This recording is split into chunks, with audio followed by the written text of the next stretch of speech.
Hi, everybody. Today is Wednesday, November 26, 2025, and our dear friend Michael Hudson is here with us. Welcome back, Michael. It's good to be back. Please subscribe and hit like button and to help us reaching more people. And on you can see the Michael Hudson's website below his name in michael-hudson.com. You can go there and follow Michael and Hyphen what he, Hudson. Hyphen. yeah. Okay. Okay. Michael, let me start with the 29-point plan on the part of the United States. They have proposed a 29. It seems that they have reduced it after the meeting Rubio had in Geneva with Europeans and Ukrainians. They have reduced it, as Donald Trump mentioned. We thought that it would be 19 points, and but Donald Trump today said that it's going to be 22 points. But after all, looking at the document, what is your take on what's going on with the document? The important thing to realize is it's not a peace proposal. It's not a plan at all. It's a bold attempt to shape the terms in which the public views the entire Ukrainian coup d'etat at the Maidan in February 2014, followed by the whole Ukrainian attack on the Russian speaking population and the last almost 3 years of war. It's a fight to shape public opinion, and it's in that sense a brilliant propaganda attack.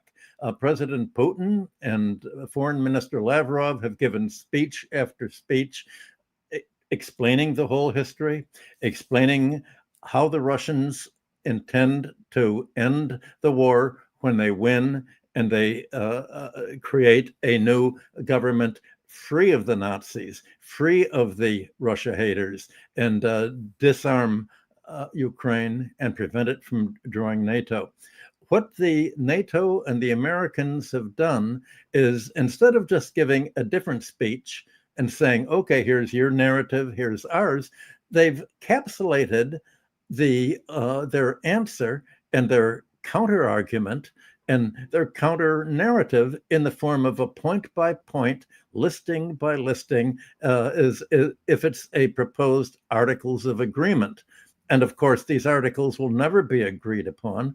There's no way in which either Russia or NATO, Europe, and the United States, not to mention Zelensky's government in Ukraine, can accept them. So the purpose is not to get any agreement at all. It's to make people think in terms of how do we view what's happening? What's the war all about? Who's responsible for it? And these points have been crafted by propagandists to sort of win the hearts and minds of the people in support of the Maidan coup. And the aim has been sort of leaked to the press, going all the way back to reverse the way of how World War II ended. What Europe wants to do is say, we want to refight the end of World War II. And already in 1944, Churchill was saying, let's, as soon as the war is over, let's attack the Soviet Union. Europe said, well, let's go back to that point. 1944, okay, that's 80 years ago. Let's see whether we can refight at that point. Now we can attack attack Russia. That's really what all of it's about, and it's outrageous trick. It's been carefully thought out and propagandized. And so the peace proposal is not intended to bring peace. It's just a propaganda charade at pretending to negotiate peace. And it's really a propaganda effort. And in a word, the aim is to essentially obfuscate what is really happening. By the way, Foreign Minister Lavrov said yesterday at a French news conference that Europe's, quote, elites opted for war and have staked their entire political careers on the slogan of inflicting what they call a strategic defeat on Russia, unquote. Well, that's failed. So NATO realizes it's lost the war. It doesn't have the arms to fight. You've seen the Russian advance accelerating day after day. So NATO says, well, okay, we'll lose the war. How do we win the peace? And that's going to be, how is history and current voters going to look at what's been happening? What is all of this about? And if you look at the US press, the New York Times and the Washington Post and the British press, it's which side of the fight is analogous to the Nazis and Hitler? In the New York Times yesterday, you have Friedman talking about, how can Trump appease Hitler? Trump is Putin's puppet. These agreements are really Russia's demands. Well, of course, they're not Russia's demands before. You can read the Russian demand and what Putin and Lavrov have said. So I think we can, if this were really an agreement to discuss where do we go from here and how do we think about solving this fighting in Ukraine, the Article 1 should be, were there any war crimes committed? That's what it's all about. And a basic issue is, well, if they were, by whom and against whom? And who are the victims? And what were these crimes? Well, Russia has already announced that when it conquers Ukraine and installs a non-Nazi government, it's going to hold a modern Nuremberg trial. That it's going to convict parties that have committed war crime. That is what terrifies the NATO leaders, and not to mention the kleptocrats in Zelensky's regime that have enriched themselves and been embezzling the loans from Europe, the United States, and especially the International Monetary Fund to buy properties offshore and Bitcoin and the things that kleptocrats do to hide or conceal the money they've taken. Well, for the Russians, it's vitally important to establish the historical record because that's the key to what is going to be the body of international law following from all of this. Well, again and again, President Putin and Lavrov have said, we thought that the Nuremberg trials had established the international law of war crimes. We've been attacked. Russia is not the attacker. The Maidan was the attacker. The Ukrainian attack on the Russian-speaking population, the civilian population, was a war crime, breaking the rules of war. We came in to protect the Russian speakers.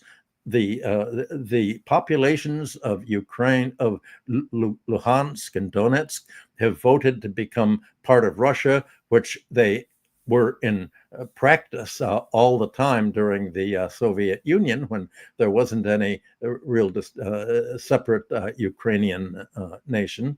And the Russians are basing their actions and their intentions on international law. To do this, they have to have a Nuremberg trial, a war crime trial, to reiterate, well, what is the appropriate international law to deal with a situation such as we've been fighting for more than 2 years in Ukraine. And the West says, well, it was Russia that's the attacker. Russia's committed the war crime. And that's a travesty of what's happening. But it's the aim of the US and NATO narrative sort of to turn the war into a new Cold War propaganda weapon against Russia, aimed at turning the world against Russia and supporting the Western Europe. So, in practical terms, it's to protect the Ukrainians and neo-Nazis and the European backers to whitewash all the corruption that's been occurring during this. And a major aim of the Ukrainian Nazis has been to avoid punishment. They want to leave Ukraine with the money that they've embezzled and stored away and go to their British mansions and Mediterranean castles. So the US NATO proposal calls for blanket amnesty. And if there indeed were a war crime, then there shouldn't be an amnesty for everyone. If a criminal breaks the law, then the criminal must be arrested and put away, not merely to punish them for what they've done in the past, but to protect the present population from having them continue to commit crimes. Well, that committing crimes is exactly what the NATO West wants to do against Russia, against China, against Venezuela, against Iran, and against any country that is resisting the US dominated world order. So all of this jockeying for how do we determine the terms of peace? Is it all, we're just going to forget everything? Are we going to blame Russia, or are we going to blame the United States and NATO? All of this is what's at stake in all of this. Well, I can elaborate. The original proposal called for Ukraine to investigate corruption. The Wall Street Journal a few days ago reported that the Ukrainians insisted on changing the language to say that all countries will receive, quote, full amnesty for their actions during the war. Well, the actions are not only the war crimes, staging false flags like the Bucha stage, but for the crimes of embezzlement. The World Bank, the Europeans, all have agreed that NATO is the most corrupt country in the Northern Hemisphere, and it has been ever since 1991. Ever since. You mean Ukraine is the most corrupt? Yes. What did I say? You said NATO. Oh, I'm sorry. Yeah. Well, Ukraine is the most corrupt, although its corruption has been with the full participation and support of Europe. And I would imagine that any trial is going to be, is going to involve the actions of Macron and Merz and Starmer and the British in breaking up the agreement that the Ukrainians and Russians had made to end the war all the way back in 2022. The agreements that were all broken and turned out to want a ceasefire just to rearm Ukraine with more NATO arms to go on fighting against Russia. That's something that Russia is never going to fall for again. So the whole idea of a ceasefire is if that's what these proposals are about. There never was a possibility of that. And so if that was never a realistic possibility, why are they doing it? It doesn't have anything to do with creating a actual peace. As I said, it's a way to shape the categories of how people think about this whole conflict between NATO and Russia. The whole expansion of NATO, since it had promised, the Americans had promised NATO would not expand if Russia ended its military occupation of Central Europe and agreed to dissolve the Soviet Union. All of that's already happened, and I don't think Russia has any intention of trying to trust the West again. So the reality is that any real peace agreement logically has to be created after the fighting stops. not before it stops, and especially not when one side is defeating the other overwhelmingly. Trying to freeze a conflict when Russia is overwhelmingly winning is trying to solve the Ukrainian problem by just essentially just making the loser set the terms of the peace.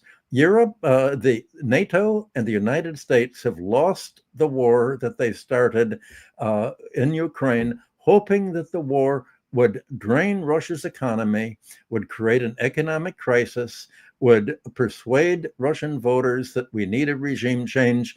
We've got to replace Putin for having started this war and put in a new group. And the NATO and US idea of a new group is the same neoliberal kleptocrats that they put in the 1990s. Privatize Russia, ideally break it into parts, the whole strategy against Russia. And that's just a fantasy.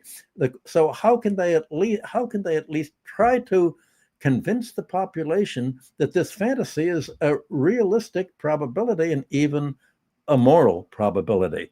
So their solution is to say, well, the big picture. Who are the counterparts to World War II's Nazis in this? And we're seeing a replay of the ending of World War II.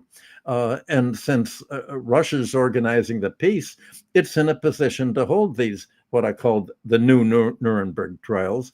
And the NATO aim is to make people take seriously the idea that Putin is a modern Neville Chamberlain making peace with the Nazis. This comparison of I'm sorry, that not Putin, to make Donald Trump look like a Neville Chamberlain, just surrendering to Russia.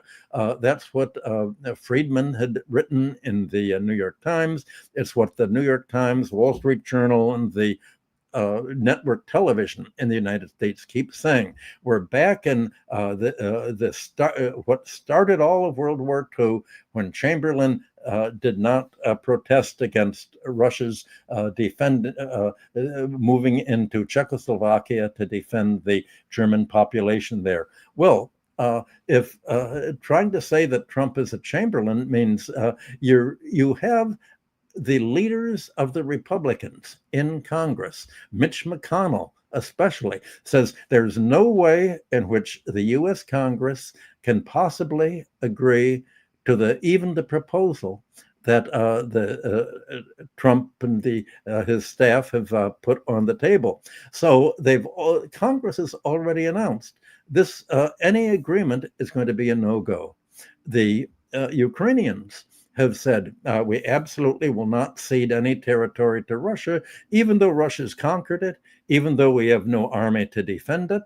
We're not going to agree with that. Well, that the defeated party does not get the right to determine the terms of peace and who won and who lost. That's what war is about. As Clausewitz said, it's a continuation of policy by other means, by military means. And Russia has been obliged to use an enormous expenditure and troops to achieve this military policy of ending the NATO expansion towards trying to destroy the Russian economy and hurt it in any way it can, especially by cutting off its trade with Europe in oil and gas and other things, to seize Russia's savings that it had kept in the West in Euroclear, its foreign exchange reserves that it was using. So that's the first issue. The second article up for discussion should not be uh, put in terms of blaming one party or another. It should be who owes reparations to whom, and how are reparations going to be paid?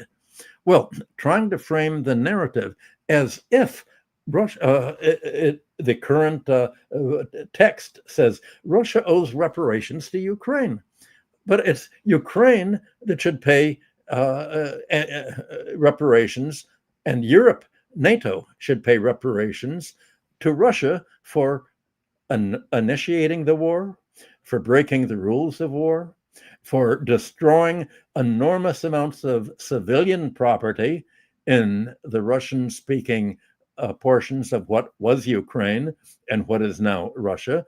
And this is the cover story for the US and Congress backing the NATO Euroclear seizure of more than 200 billion euros, even more in dollars, of Russian assets. They say, make these assets a loan to Ukraine.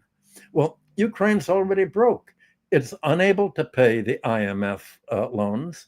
The IMF loans, in fact, were made illegally against the basic principles of the IMF, saying the International Monetary Fund will not make loans to a country at war or to support a belligerent.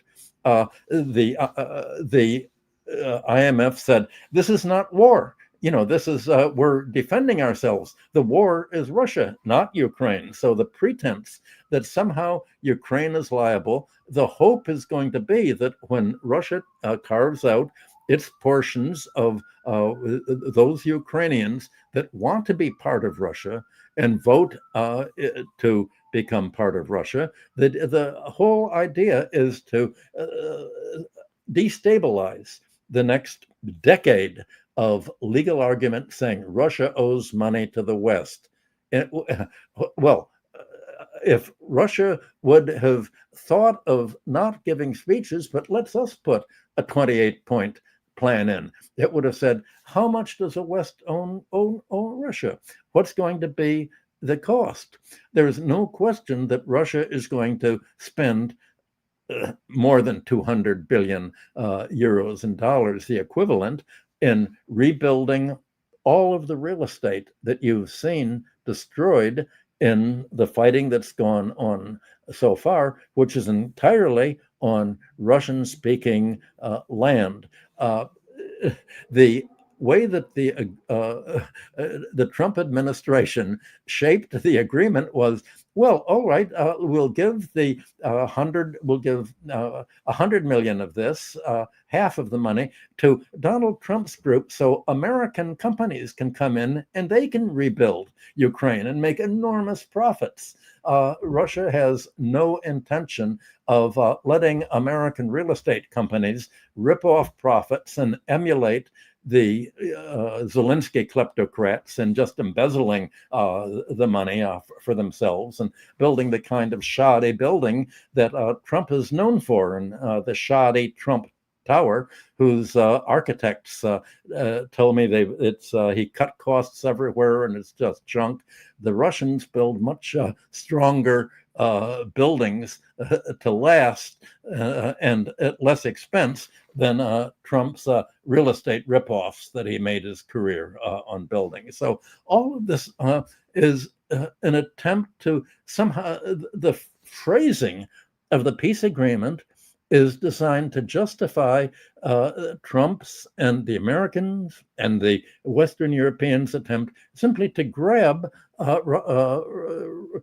what was Russia's foreign exchange reserves for themselves and prevent Russia from having the resources to spend the balance of payments drain that it's going to take to buy the raw materials, the equipment, to rebuild the buildings with plumbing, all of the imported goods, the facilities that you need to make new apartment houses, the vast amount of reconstruction that Russia is going to have to spend and has promised to spend in Luhansk and the other Donetsk and the other territories that it takes as it moves west to, again, to those populations that want to remain part of Russia, leaving the Ukrainian West that does not want to be part of Russia,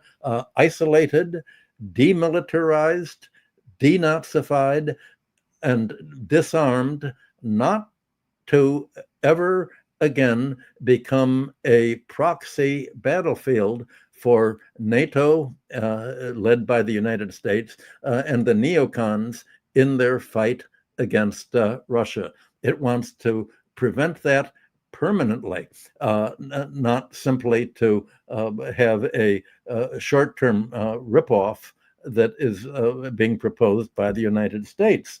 I'm amazed that the Russians have not been more vocalized in calling a spade a spade in all of this. And I guess you may have other points of the agreement that you'd want to bring up. And if you go over point by point, I'll be glad to answer them. But again, to me, the key is Russia's 200 billion in reserves is the subject of this false narrative of the premise that Russia's the attacker, not NATO, and that Russia's attacked civilians, not Ukraine has attacked civilians. Russia was very careful to focus on military targets that extended to energy companies, to electrical systems.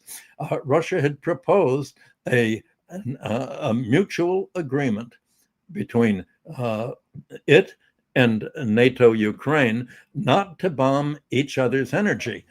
And President Trump said, no, we have to bomb Russia's oil refineries because we want to block Russia's ability to export oil. We want to create an oil crisis so that the United States can use oil as the key controller of American foreign policy. This is what you and I have discussed for the last few months on your show. So, of course, Trump said, no, Ukraine, don't agree not to bomb energy system. So Russia realizes that it's energy that has been powering the NATO arms factories, that's been powering the Ukrainian war machine, and that its basic military tactic is indeed to focus on destroying this military ability to fight, and energy is as much the key to military conquest as it is to gross national product. Energy is what makes the factories go. It's what heats apartments, and it's made life unlivable for much of Western Ukraine, and that was the choice of Trump's foreign policy. So these are the two shaping narrative structures of the propaganda effort that's been put in place. Do you have any questions you want to follow on to fill out this big picture? Michael, one of the crucial points in the 29 points is that the size of Ukrainian military, the size of Ukrainian army, which was supposed to be in the document, is they're talking about 600,000. Then Europeans changed it to 800,000. And right now it seems that there is no limitation for that. Who's going to pay for this army? You know, it's a huge army if they go in that direction. Because this army should be, should be supported by someone, other countries, Europeans together with the United States, which literally means that NATO is going to arm this Ukrainian army again and again to fight Russians. The same attitude. Do you think that Russia would accept that? This is the opposite of demilitarizing the enemy. Remember the end of World War II. The Morgenthau Plan in the United States was to say, make Germany never industrial again, make it an agricultural country, make it a theme park, but it won't be an industrial country. So that was Morgenthau's plan, and that was turned down by the United States. But the idea was for Germany and also for Japan. Japan and Germany were to demilitarize and never be able to rearm because they were incorrigible aggressors. And that that is the principle, exactly the same principle that Russia is trying to do.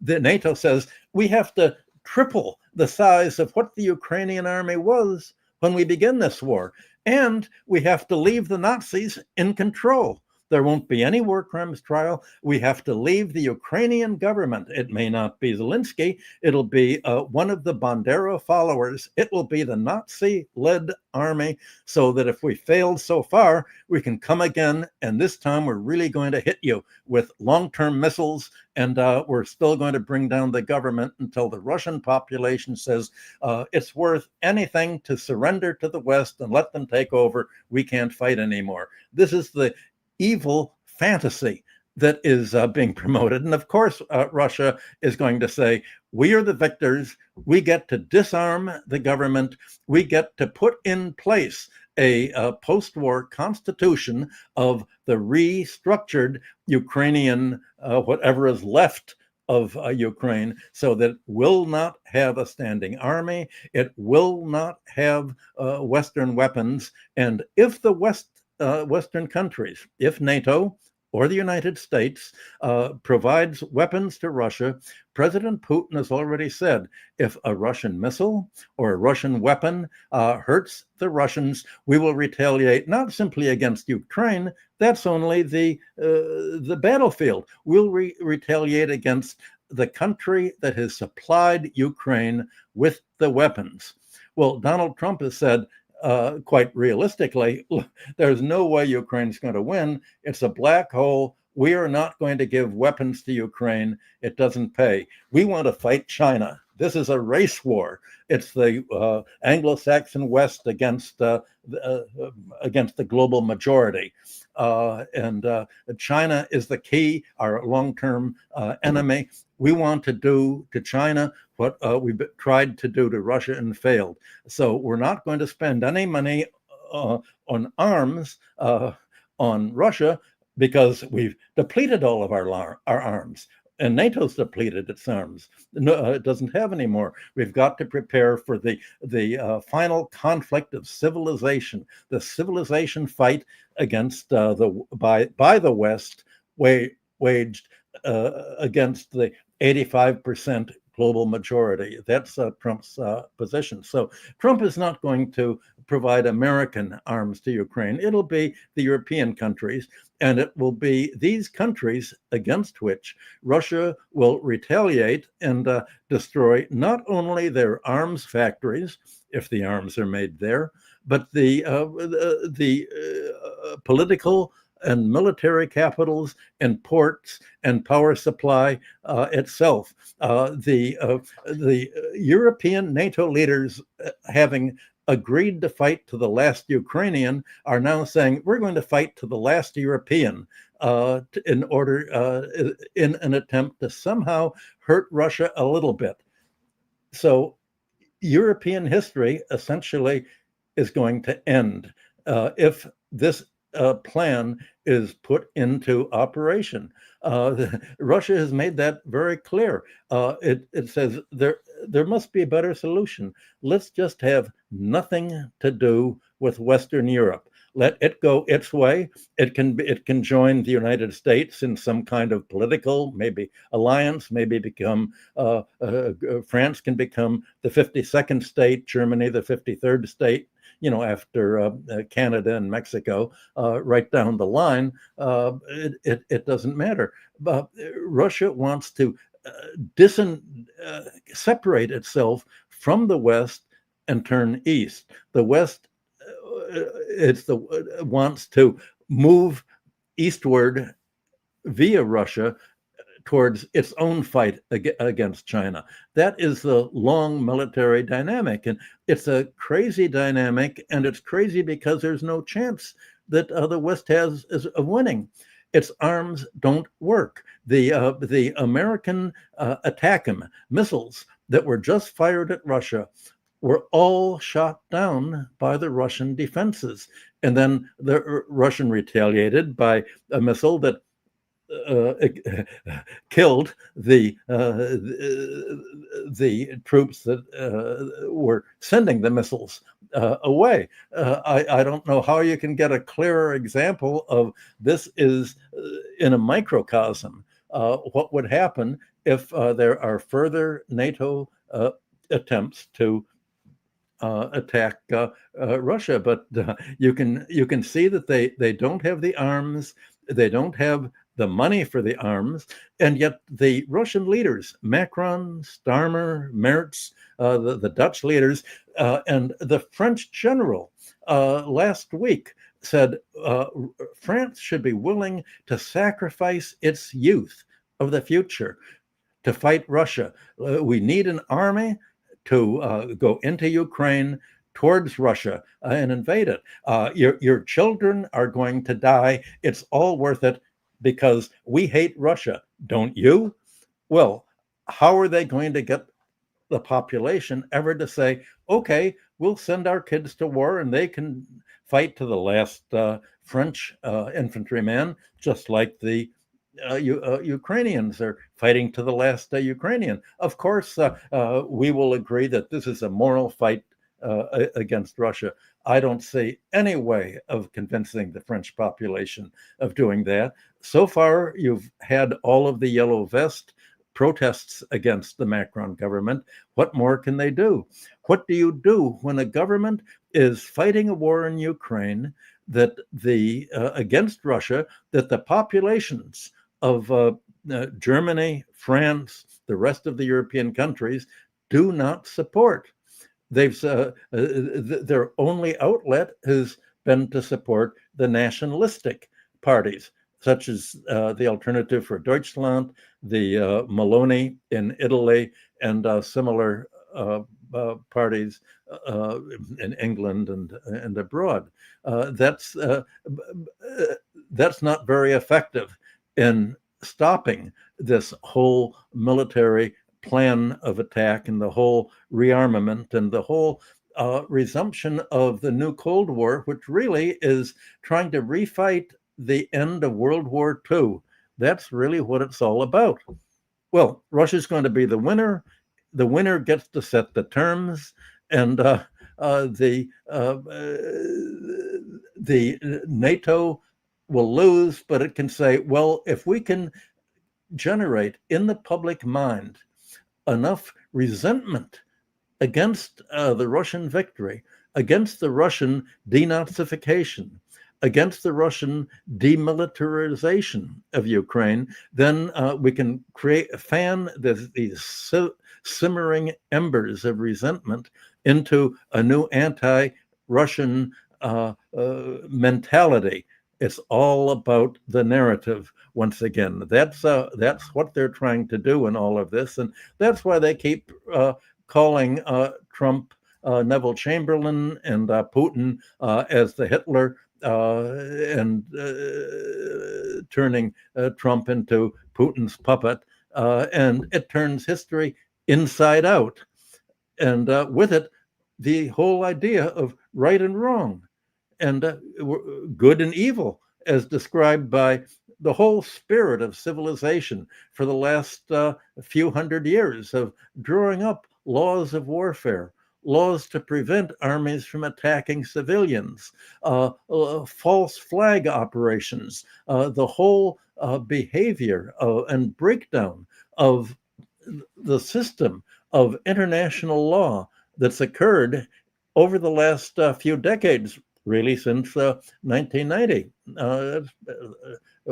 Quite a few decades now. All of this is a breakdown. That's what we're dealing with, the breakdown of the West, and the attempt by Russia, China, and Eurasia to create its own laws of civilization on how they would define civilization. And these laws are pretty universal.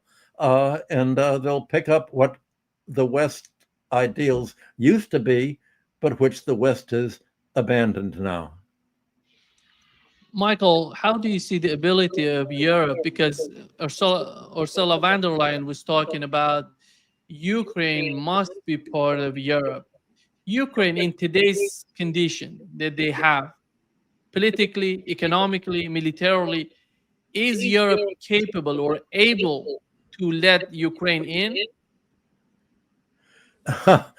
uh, I, the question is, what will Ukraine be? If Europe lets Ukraine in, is there going to be free migration within Ukraine?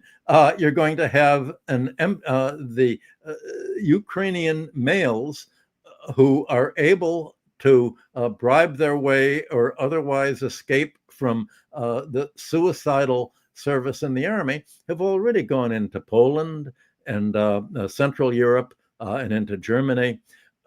From what I read in the newspapers, they've made themselves fairly unpopular there by being very demanding, saying you have to support us. We're victims. Can Europe afford this whole migration crisis? Well, the whole spirit of the nationalist parties and of the voters is very much like the United States. It's anti-immigration. They're saying Western Europe for the Western Europeans, or at least they're saying France for the Frenchmen, Germany for the Germans, Britain for the British, but not for these countries to support, first of all, the influx of populations from the Middle East, where the United States is destroyed, from North Africa, from the Islamic countries, and now from the Ukrainians. In order to fund the war, you've had Chancellor Merz in Germany say, we've got to cut back social spending. We've got to end the subsidies that we have given to German families so that they can afford the higher gas and oil prices to heat their homes and to cook and to drive their cars that we've been giving when we cut off the trade with Russia. We cannot afford that if we are going to spend our money on creating arms to give or sell or otherwise provide Ukraine with. Well, what do you think the Germans are going to say? Well, it's okay. We're willing to freeze in the dark and eat cold cereal instead of cooking, as long as we're hurting Russia. Can they really be convinced to hate Russia that much?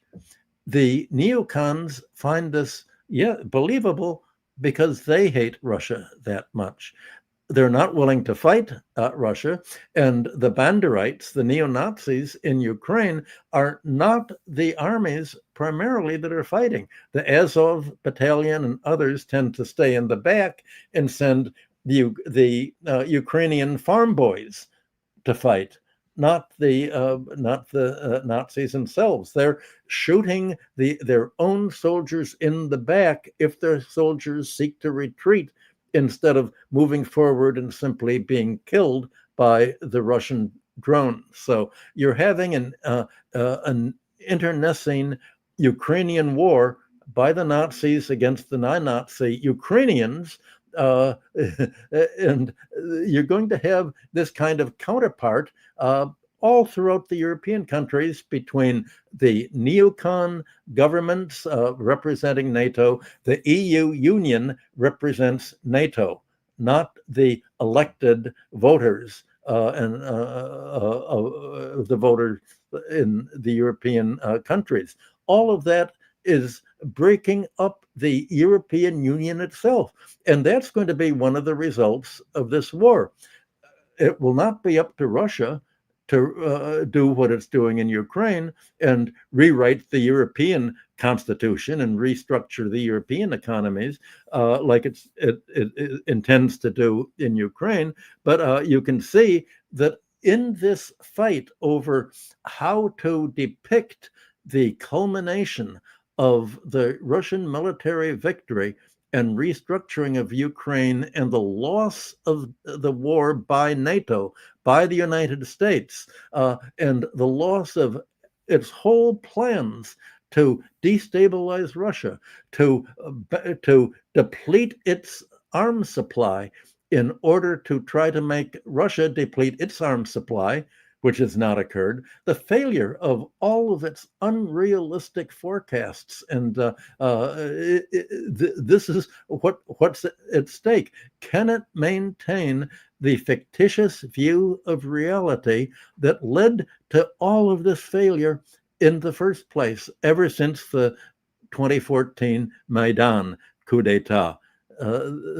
That's what is the big picture of destabilization that's occurring. And at a certain point, well, at what point will the European countries say, we've been suckered into fighting on behalf of NATO, which is really the U.S.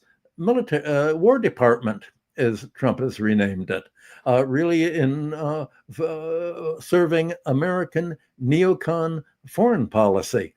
And maybe we should have a European policy, and the aim of our policy should be to improve the productivity and living standards and self-reliance of our European countries themselves for our self-interest, not the neocon and the Trumpian American self-interest that has led to the surrender of von der Leyen to Trump's tariff rules a few months ago. They're going to put European interests before foreign interests, and that's going to mean at some point the loss of Europe to the United States.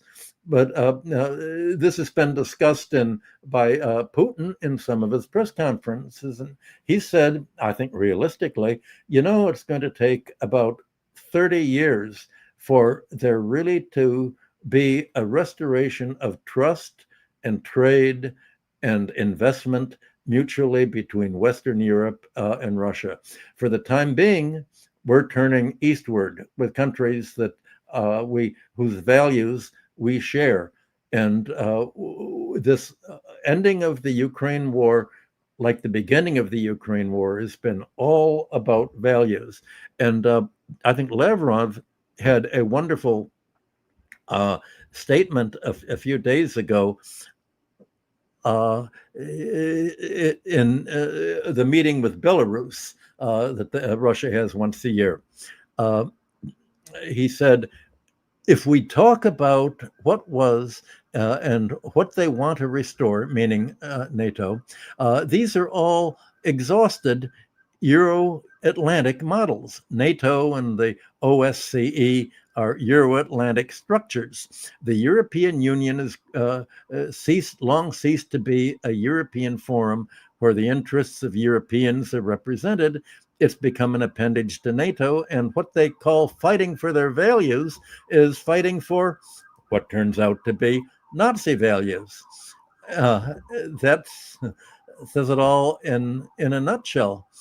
He said again yesterday, Lavrov said in a French interview that the whole drama began with the West's attempt to have NATO absorb Ukraine, create a military threat to Russia right on our borders, and in spite and in breach of all the promises given to the Soviet Union, and contrary to all the understandings concluded then with the Russian Federation as part of the OSCE framework on the indivisible nature of security, and the fact that no organization, no country in Europe will seek to strengthen its security at the expense of others. It was approved at the highest level. NATO acted in exactly the opposite way. So that's the Russian position that's going to shape how it restructures the domestic legal system and political system of Ukraine, and the value system in which it's doing this. So, uh, if you read what they've said, you realize the total disconnect between the so-called peace proposal propaganda effort and what Russia intends to do. Russia has been sort of slow to raise the ante and say this isn't simply about what military side is going to win. It's a fight over what are the values of civilization. And Lavrov has said that Western Europe no longer has the values that shaped the Enlightenment and that shaped European idealism at a point when Europe achieved world political and economic ascendancy in the 19th and 20th centuries. Michael, I know that before coming up to this live, we were talking about it, that about the Bloomberg's leak of Steve Witkoff private call with Kremlin aide Yuri Ushakov. What are they trying to do? Looking at the social media, the way that they're attacking Steve Witkoff, they're calling KGB agent, is Russia's puppet, Putin's puppet. He's an agent in the Trump administration. What's going on with the case of Witkoff? It seems that the establishment is attacking him, and these people are getting in line with the establishment. Well, you mentioned the establishment. It's obvious that the phone calls and the emails that Witkoff was handling were all copied by the National Security Agency. Just essentially, they're doing to Witkoff what they did to when Donald Trump in his first administration tried to appoint the general that was going to clean up the CIA and clean out the bad actors. The NSA leaked it to the FBI, saying, "Oh, look at what the general said." They pretty much falsified the charges against him. I'm blocking out the general's name, but you must remember who he is.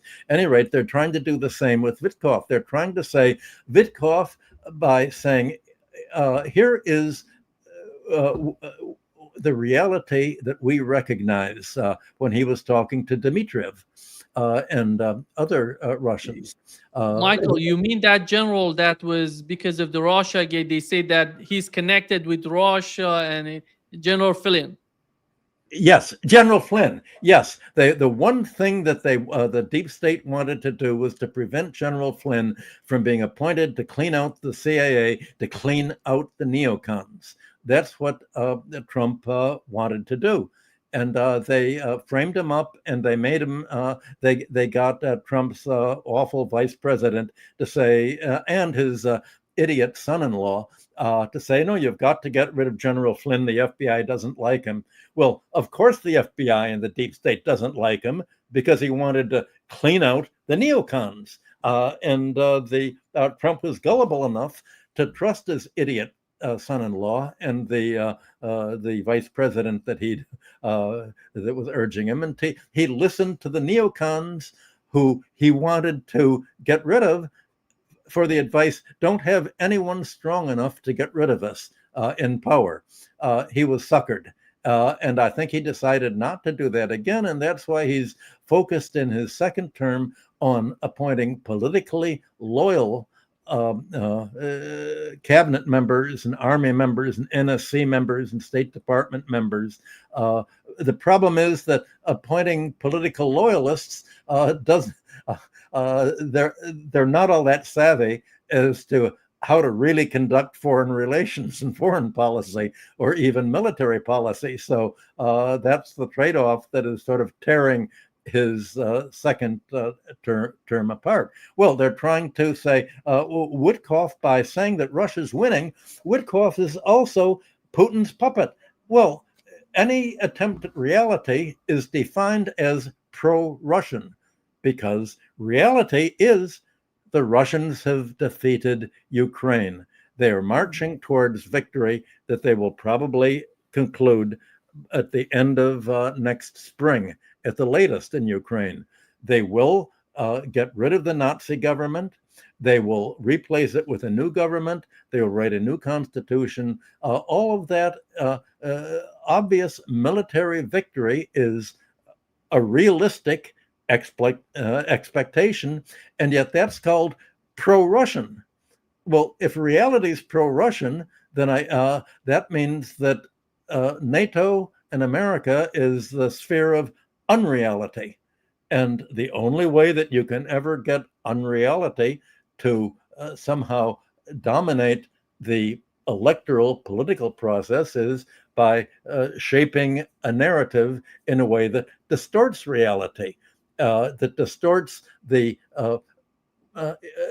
reality that recognizes Russia's military victory in Ukraine, and by the same token, that recognizes the futility of ever sending millions of Ukrainians to die or to emigrate or to suffer, to fight to the last Ukrainian. What will the Ukrainian population think when the war is over? The voters, not the neo-Nazi leaders and the kleptocrats, what will they think to say, how did we ever get our children and our relatives killed in this futile fight that we've lost and had no chance of winning because we were outgunned, outmanned, and it was all of this was just to somehow weaken Russia, not to help us. Not what interest did we have in fighting against the Russian language, in burning the library books that are written in Russian, from banning the Russian speakers, from banning Russian music, and all of that.